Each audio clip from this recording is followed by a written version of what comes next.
Di nggak iso share screen.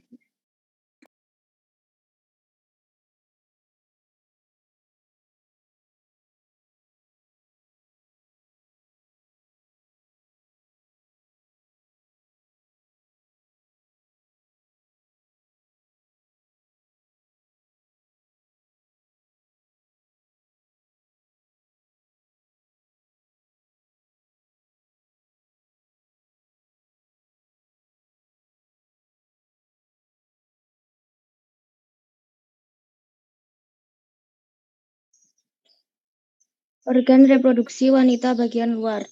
Pertama, vulva. Organ-organ reproduksi wanita bagian luar dikelompokkan menjadi satu dalam area yang disebut sebagai vulva. Vulva merupakan celah paling luar dari organ reproduksi wanita. Celah tersebut dibatasi oleh sepasang bibir, yaitu bibir kanan dan bibir kiri dan kanan. Yang kedua, labium mayora. Sepasang bibir besar yang terdapat di sebelah luar. Berfungsi melindungi organ reproduksi bagian luar, juga memiliki kelenjar minyak dan keringat.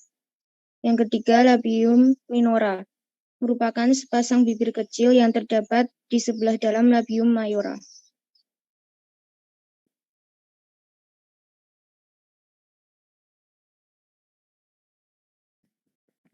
Yang selanjutnya adalah klitoris. Di antara labium mayora dan labium minora bagian atas terbentuk tonjolan kecil yang disebut klitoris. Pada klitoris terdapat corpus cavernosa yang mengandung banyak pembuluh darah dan ujung saraf perasa. Selanjutnya, sabut darah atau himen. Pada bagian dalam vulva terdapat saluran urin dan saluran kelamin atau vagina. Pada daerah dekat ujung saluran kelamin terdapat himen atau sabut darah. Himen ini mengandung banyak pembuluh darah.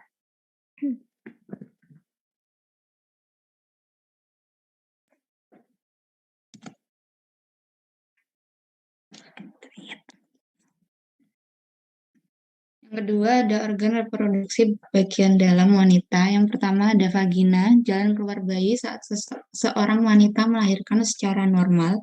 Selain itu, vagina juga merupakan tempat masuknya penis saat wanita dan pria berhubungan seksual. Letak organ ini di antara bagian bawah rahim dan tubuh bagian luar wanita. Yang kedua, leher rahim atau serviks merupakan lorong sempit sebagai pintu masuk antara vagina dan rahim. Dinding leher rahim bersifat fleksibel yang dapat meregang atau membuka jalan saat bayi lahir. Fungsi serviks untuk memproduksi lendir atau mukus. Lendir membantu menyalurkan sperma dari vagina ke rahim saat berhubungan seksual. Yang ketiga, uterus, rumah bagi janin yang sedang bertumbuh dan berkembang. Bentuk dari rahim seperti sebuah pir.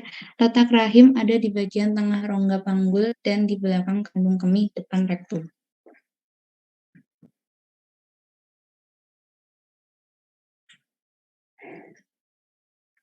Yang keempat, ada ovarium. Terletak di kedua sisi rahim berupa kelenjar kecil berbentuk oval. Fungsi ovarium adalah untuk memproduksi sel telur dan hormon seks utama berupa estrogen, progesteron yang dilepaskan ke dalam aliran darah wanita. Yang selanjutnya yaitu oviduk atau tuba falopii. Saluran sempit sekitar 10-13 cm dengan diameter 1 cm yang melekat pada bagian atas rahim mengarah ke ovarium agar terhubung antara keduanya. Fungsi organ ini adalah sebagai jalan bagi telur dari ovarium ke rahim saat ovulasi. Selain itu, sel telur dan sperma juga bertemu di saluran ini saat proses pembuahan.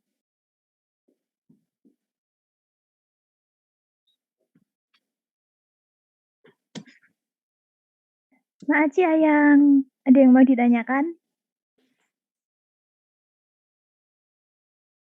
Tidak ada.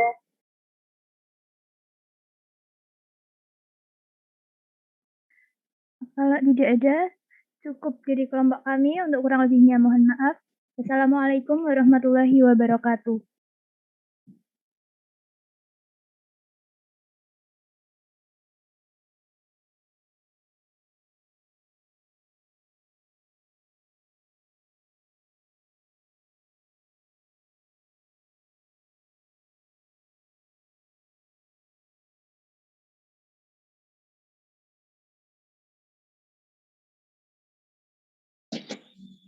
Assalamualaikum warahmatullahi wabarakatuh.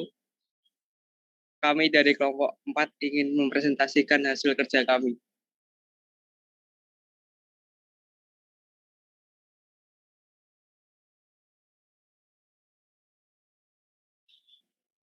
Perkenalkan, kelompok kami ada Joaquin Richard, nomor absen 12, ada Korean Surya Atmaja, nomor absen 14, ada saya, nomor absen 15, ada Mikael Citro, nomor absen 16, ada Muhammad Rosalim, nomor absen 18. Pembahasan materi: 1. Gametogenesis, 2. Spermatogenesis, 3. Oogenesis.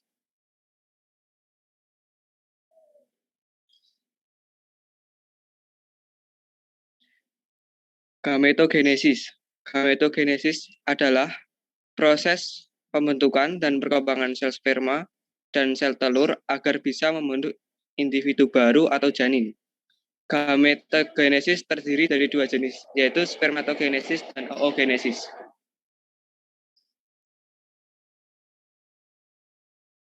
Spermatogenesis. Spermatogenesis adalah proses pembentukan dan pemasakan spermatozoa. Spermatogenesis terjadi di tubulus semiferus. Peralihan dan bakal sel kelamin yang aktif membelah ke sperma yang masak serta menyangkut berbagai macam perubahan struktur yang berlangsung secara berurutan. Spermatogenesis berlangsung pada tubulus semiferus dan diatur oleh hormon gonadotropin dan testosteron. Spermatogenesis berlangsung di dalam testis. Bermula dari sel induk sperma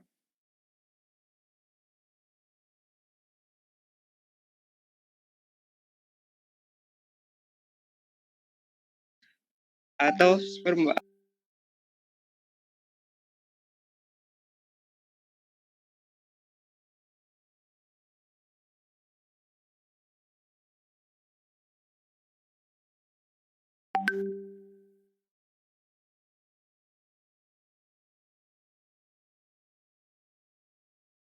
atau spermatogonium yang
atau spermatogonium yang bersifat diploid.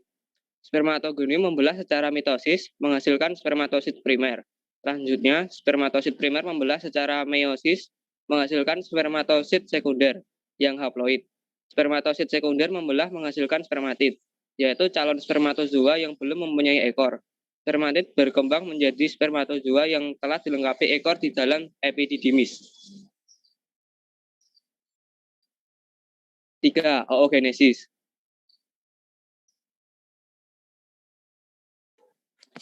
Oogenesis ialah proses pembentukan ovum atau sel telur yang terjadi pada tubuh wanita. Yang tujuan utamanya dari oogenesis ialah membentuk ovum dalam proses pembuahan atau reproduksi. Proses yang berlangsung di organ reproduksi wanita yakni ovarium dengan fungsi utama menghasilkan sel telur atau ovum.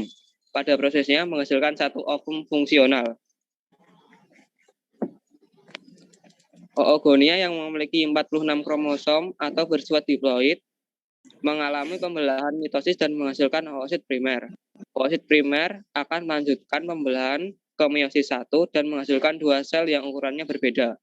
Sel yang lebih besar disebut oosit sekunder. Oosit sekunder memiliki 23 kromosom. Sementara itu, yang lebih kecil disebut badan polar 1 atau polosit 1. Selanjutnya, oosit sekunder dan badan polar 1 masing-masing mengalami pembelahan meiosis 2 dan berhenti pada tahap metafase 2.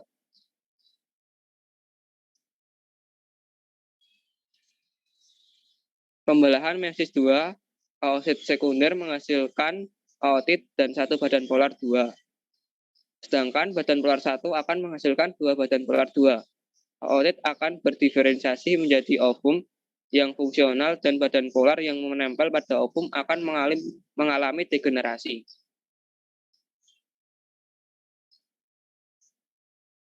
Sekian, terima kasih. Ada yang ingin ditanyakan?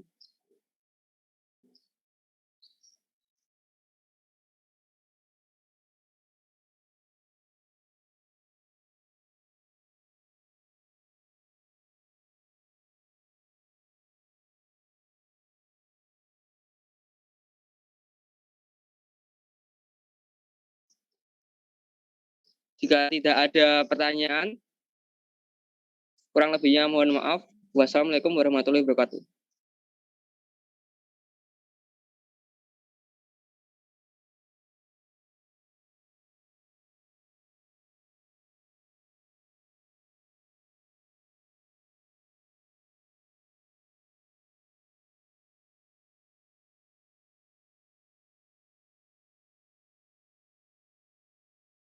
Masuk Rung.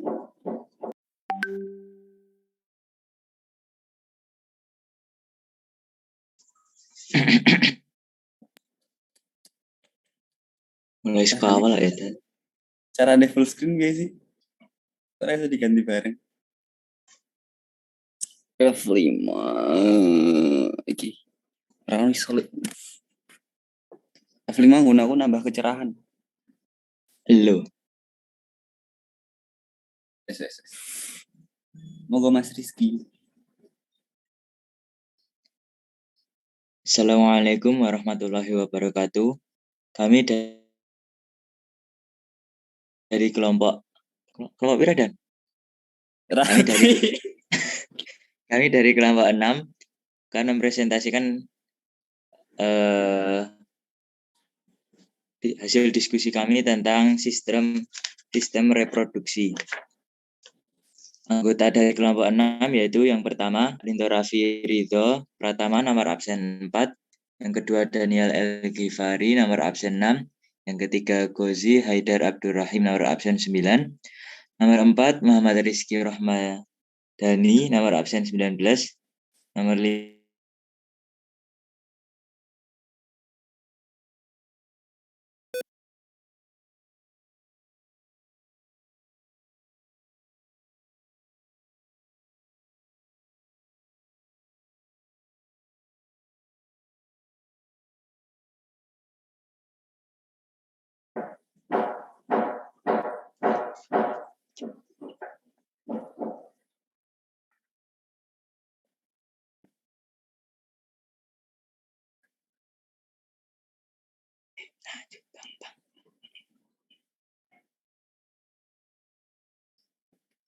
Tes.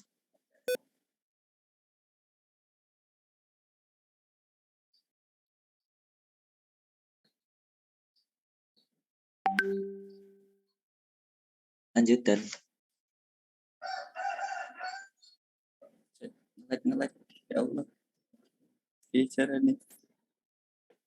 Lanjut. Wait. Nah.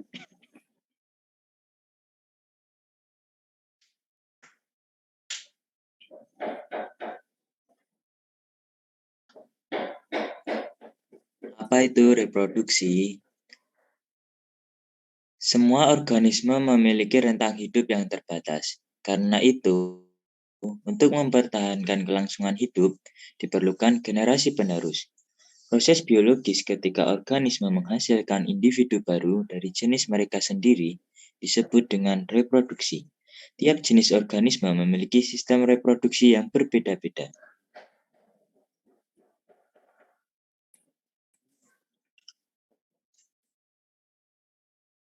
Organ reproduksi dan fungsinya. Yang pertama adalah organ reproduksi pria. Untuk organ reproduksi pria dibagi menjadi dua bagian, yaitu bagian dalam dan bagian luar. Untuk organ reproduksi bagian dalam terdapat testis, saluran reproduksi, saluran ejakulasi, uretra, kelenjar kelamin, dan yang pertama testis. Testis adalah organ yang menghasilkan gamet pada pria.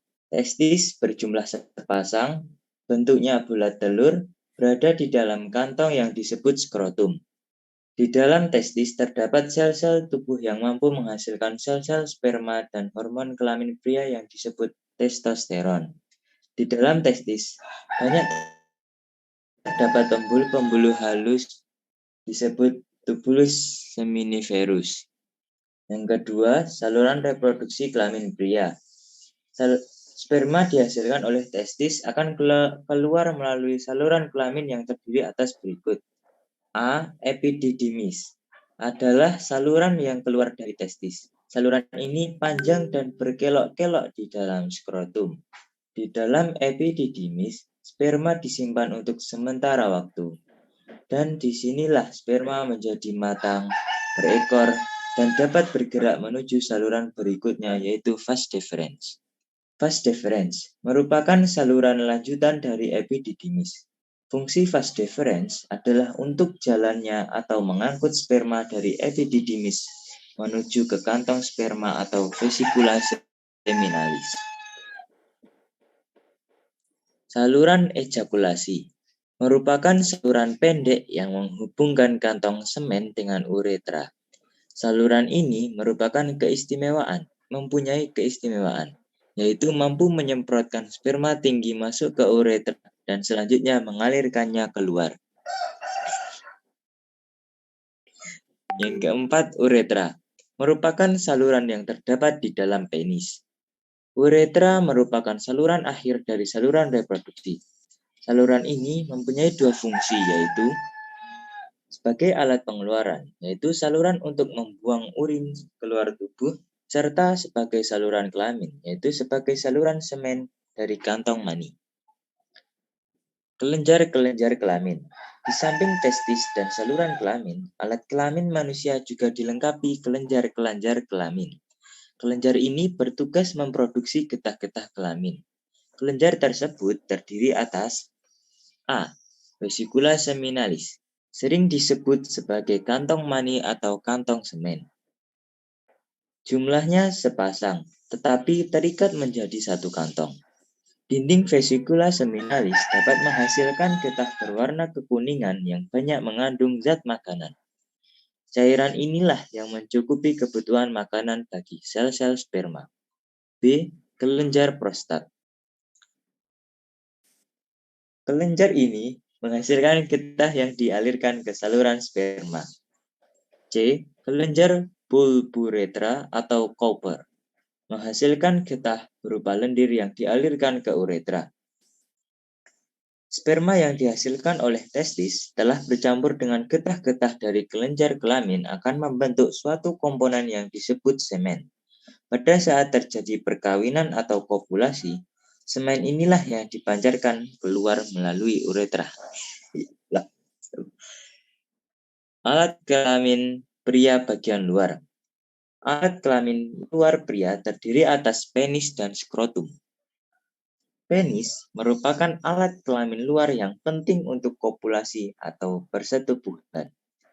Kopulasi adalah hubungan kelamin antara pria dan wanita yang bertujuan untuk memindahkan semen ke saluran kelamin wanita. Di dalam penis terdapat uretra yang dikelilingi oleh jaringan erektil yang memiliki banyak rongga dan pembuluh darah. Apabila karena sesuatu hal rongga ini terisi penuh oleh darah, maka penis akan tegang dan mengembang yang disebut ereksi. Alat reproduksi pria mulai dapat berfungsi semenjak masa puber, yaitu lebih kurang usia 14 tahun sampai tua, selama manusia itu dalam keadaan sehat. Skrotum. Skrotum adalah suatu kulit atau lapisan yang membungkus testis. Skrotum berfungsi untuk menjaga suhu testis agar testis dapat dengan baik memproduksi sperma.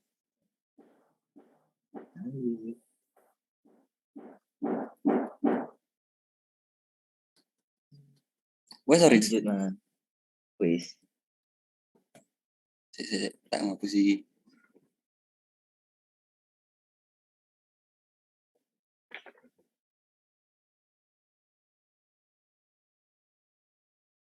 Loh, aku nih. Gasvi. Arindo. Gosi jare. Siapa Gosi. nih? Oh iya. Sebenarnya saya golek materi.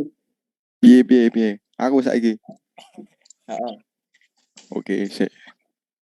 Nah, sekarang masuk ke organ reproduksi wanita. Organ reproduksi wanita itu dibagi menjadi dua, yang bagian dalam sama bagian luar. Organ reproduksi wanita bagian dalam terletak dalam rongga panggul pelvis. Organ-organ tersebut adalah sebagai berikut. 1, itu ada vagina. Vagina adalah jalan keluar bayi saat seorang wanita melahirkan secara normal. Leher rahim, serviks, dengan bagian luar tubuh juga terhubung melalui organ ini. Selain itu, vagina juga merupakan tempat masuknya penis ketika wanita dan pria berhubungan seksual. Letak organ ini di antara bagian bawah rahim dan tubuh bagian luar wanita. Nah, terus selanjutnya ada leher rahim, serviks. Nah, leher rahim berupa lorong sempit sebagai pintu masuk antara vagina dan rahim. Dinding leher rahim bersifat fleksibel yang dapat meregang atau membuka jalan saat bayi lahir. Oleh sebab itu, persalinan normal mampu dilakukan wanita. Selanjutnya ada rahim, uterus. Rahim merupakan organ yang berfungsi sebagai rumah bagi janin yang sedang bertumbuh dan berkembang. Bentuk dari rahim seperti buah pir. Letak rahim ada di bagian tengah rongga panggul dan di belakang kandung kemih depan rektum. Selanjutnya ada indung telur, ovarium. Indung telur terletak di kedua sisi rahim, berupa kelenjar kecil berbentuk oval. Fungsi organ ini adalah memproduksi sel telur dan hormon seks utama berupa estrogen progesteron yang dilepaskan ke dalam aliran darah wanita. Selanjutnya ada saluran telur, tuba falopi. Ya, saluran telur adalah saluran sempit sekitar 10-13 cm dengan diameter 1 cm yang melekat pada bagian atas rahim mengarah ke ovarium agar terhubung antara keduanya. Fungsinya adalah sebagai jalan bagi telur dari ovarium ke rahim saat ovulasi. Selain itu, sel telur dan sperma juga bertemu di saluran ini saat proses pembuahan. Nah, itu yang bagian dalam. Sekarang yang bagian luar. Yang bagian luar ada bibir vagina, labia. Bibir vagina atau labia terdiri dari dua bagian, yaitu labia majora dan labia minora. Labia majora merupakan bibir vagina besar yang terletak di bagian luar, berbentuk seperti pembungkus besar. Organ ini berfungsi untuk melindungi organ reproduksi wanita bagian luar lainnya. Selain itu, terdapat kelenjar minyak dan keringat pada labia majora. Setelah pubertas akan tumbuh rambut yang menutupi organ ini. Terus ada labia minora atau bibir vagina kecil berukuran lebih kecil daripada labia majora. Organ ini berfungsi sebagai pelindung vagina dan uretra, saluran pembawa urin keluar tubuh. Labia minora tidak tertutupi rambut seperti labia mayora. Terus ada mons pubis, lemak yang menonjol di atas labia yang tertutup oleh rambut saat masa pubertas merupakan mons pubis. Organ ini diduga berperan dalam proses rangsangan seksual karena mengeluarkan zat feromon. Yang selanjutnya ada lubang vagina. Ya, lubang vagina itu pintu masuk ke vagina. Terus lubang uretra itu tempat keluarnya urin dari kandung kemih. Selanjutnya ada klitoris. Klitoris terletak di bagian atas labia minora berupa tonjolan kecil. Organ ini sangat sensitif karena merupakan sumber apa iki? Ya ngerti ngene lah. Selanjutnya ada kelenjar Bartholin. Kelenjar ini ada di kedua sisi bukaan vagina. Organ ini mempunyai fungsi untuk melemasi vagina saat berhubungan seksual dengan lendir kental yang dihasilkan. Ya, sekian dari saya. Mungkin selanjutnya siapa? Ekon.